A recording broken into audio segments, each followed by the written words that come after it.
Praise the lord. మన రక్షకుడు మన విమోచకుడైనటువంటి యేసుక్రీస్తు వారి శక్తి కలిగిన నామమున ఈరోజు వాక్య ధ్యానమునకు ప్రతి ఒక్కరికి ప్రభు పేరట ప్రైజ్ ద లార్డ్ వందనాలు. మన మార్గమందు మనలని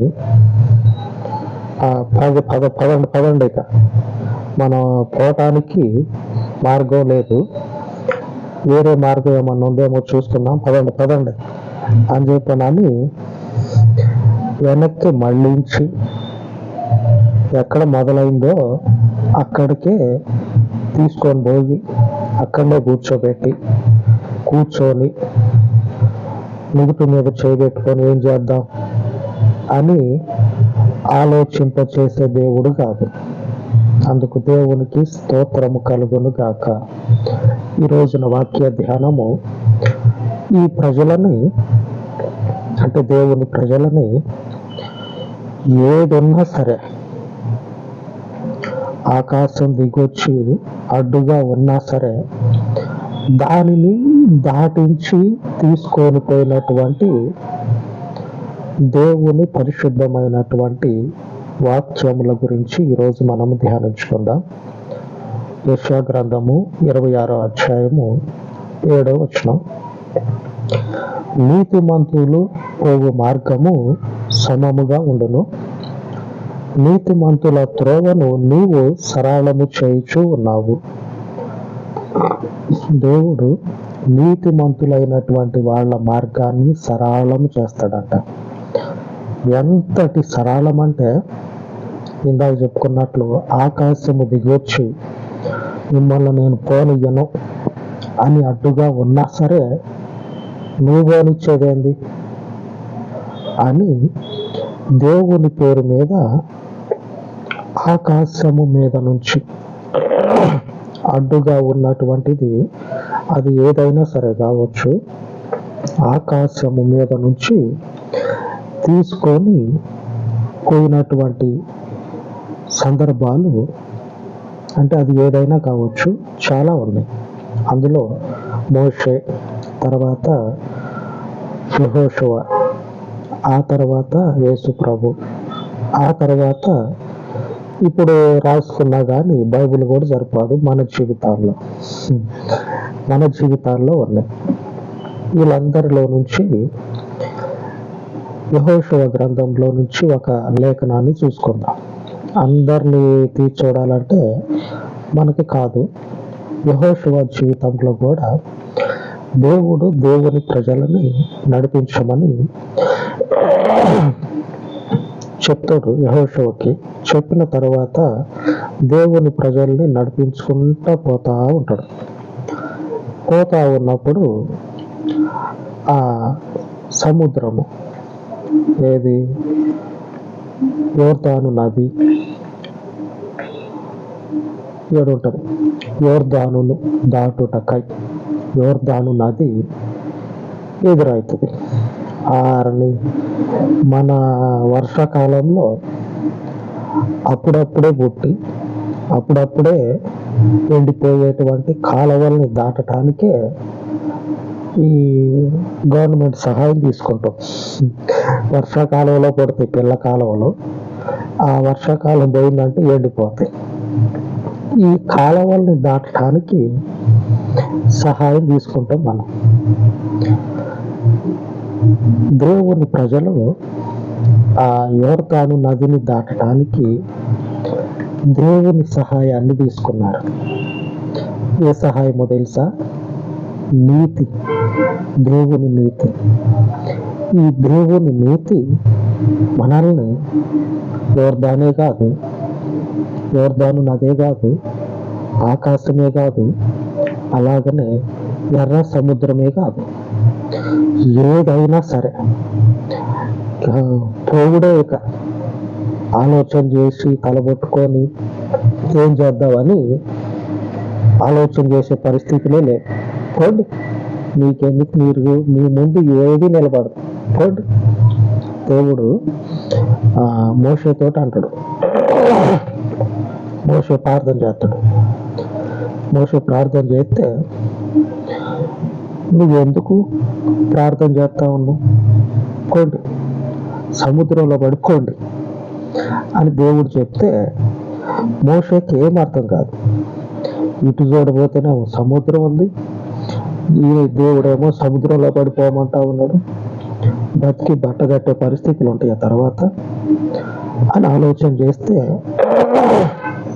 దేవుని మాటని చెప్తాడు. ఏ మాటని చెప్తాడంటే,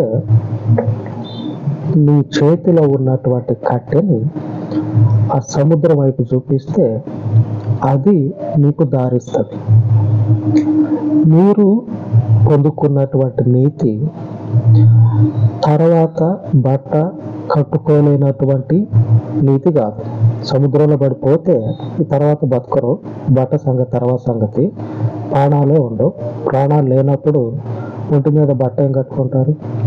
మీరు పొందుకున్నటువంటి నీతి ఆ నీతి కాదు. సముద్రంలో పడిపోయినా సరే బురదలో కాళ్ళు దిగబడినటువంటి నీతి. ఆలోచన చేస్తే సముద్రం ఎప్పుడు నీళ్ళు ఉంటూనే ఉంటుంది. ఒక వారం రోజులు వర్షం పడితే అంతంత లోతున దిగబడతాయి కాళ్ళు.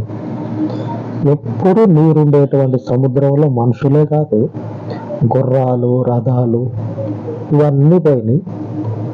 ఇంత వాళ్ళకి మన్ను అంటినట్టు లేదు. ఆమె ఈ నీతి దేవుంది. ఈ నీతిని ఆధారం చేసుకున్నటువంటి మనము ఏ ప్రకృతి ఎంత విలయ తాండవం చేసినా, మనం చూస్తాం కదా న్యూస్ పేపర్లో, విలయ తాండవానికి పక్షుల్లాగా మనుషులు ఆ వరదలో కొట్టుకొని పోయారని చెప్పనని ఉంటాయి. కొట్టుకొని పోవటానికి మన నీతి మనుషుని నీతి కాదు, సర్వోన్నతుడైనటువంటి దేవుని నీతి.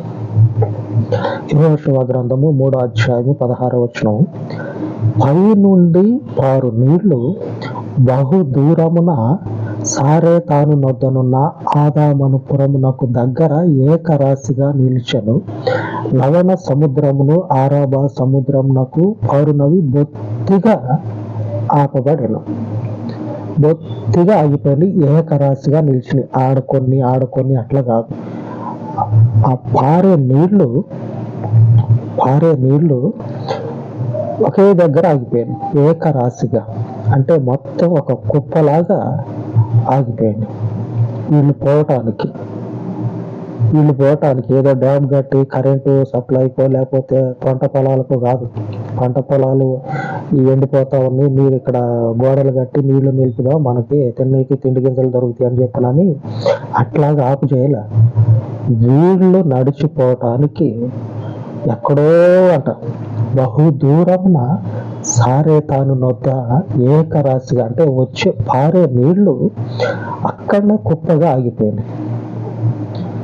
దేవుని నీతిని పొందుకొని మనము నడిచినట్లయితే మార్గము సరళము చేయబడుతుంది. మనం నడిచే మార్గము సరళము చేయబడుతుంది. ఎందుకంటే మన నీతి ఏ మనుషునిదో, ఏ ప్రభుత్వాన్ని శాసించే అధికారిదో కాదు, సర్వోన్నతుడైనటువంటి దేవుని నీతి. సర్వోన్నతుడు ఆయన. ఎంతటి సర్వోన్నతుడు అంటే ఇర్మియా గ్రంథము 9వ అధ్యాయము 24వ వచనం, అతిశయించువాడు దేనిని బట్టి అతిశయింపవలెననగా భూమి మీద కృప చూపుచు నీతి న్యాయములు జరిగించుచున్న యెహోవాను నేనయ్యని గ్రహించి నన్ను పరిశీలనగా తెలుసుకొనుటను బట్టియే అతిశయింపవలెను. అట్టి వాటిలో నేను ఆనందించువాడనని యెహోవా సెలవిచ్చుచూ ఉన్నాడు.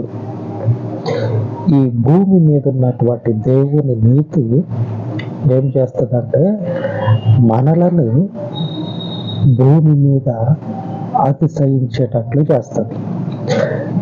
ఈ రకంగా